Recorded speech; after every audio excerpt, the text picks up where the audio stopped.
You know watches? You know 1518. And hand on your heart, how many times have you seen in the same auction the full triptych, the holy trilogy of 1518s? Yellow, pink, steel. As far as I know, it's now the second time in over 40 years of international auctions. This triptych here is absolutely fascinating to any amateur, collector, scholar, and novice. I will have the pleasure to compare those three, and you will see at the end that the three of them are though the same, but actually categorically day and night of what they see. Let me start with this one, the yellow gold one. This watch is an early example, and we can tell from the Patek Philippe & Co. signature on the dial. It's a more short signature. We'll get to that later. We can loop it, and you will struggle to find a scratch. You will struggle to find a stain on the dial. You will say, wow, it looks like new. This watch has just been freshly and fully restored by Patek Philippe's workshops. You have here the advantage of an 80-plus-year-old watch from the 40s in 2025 condition. Yes, it is a recently replaced Calatrava cross-fitted crown.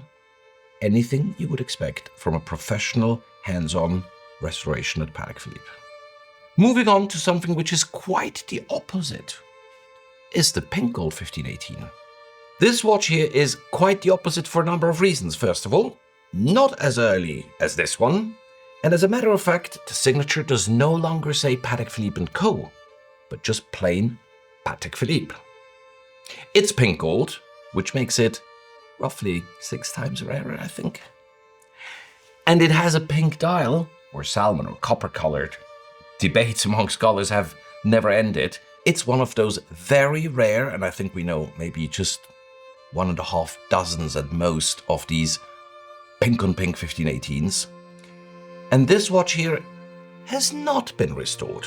The crown, this is still its 1940s crown. The lugs are definitely thicker. It has not seen the same amount of polishing. And the dial has not been restored. But that's why it's so charming. It reveals its age in the most dignified, in the most charismatic way, and may exactly appeal to those history nerds who may not like a restored example, the same way as this restored example may tick so many boxes that this one doesn't. And then, let's not forget, there's this one here, the stainless steel example. The proportions are very different. The centerpiece of the case is actually thicker on the stainless steel example than on the gold example. The bezel has different proportions. 2 different case makers, different periods. They are the same, but they're not.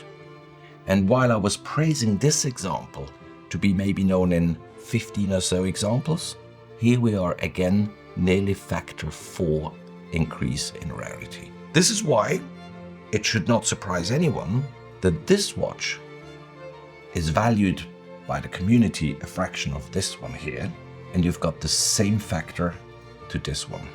I'm quite certain that with this triptych, we've covered pretty much every taste, all aesthetics, all historical approaches to 1518 collecting, and if you're in the market, also all budgets.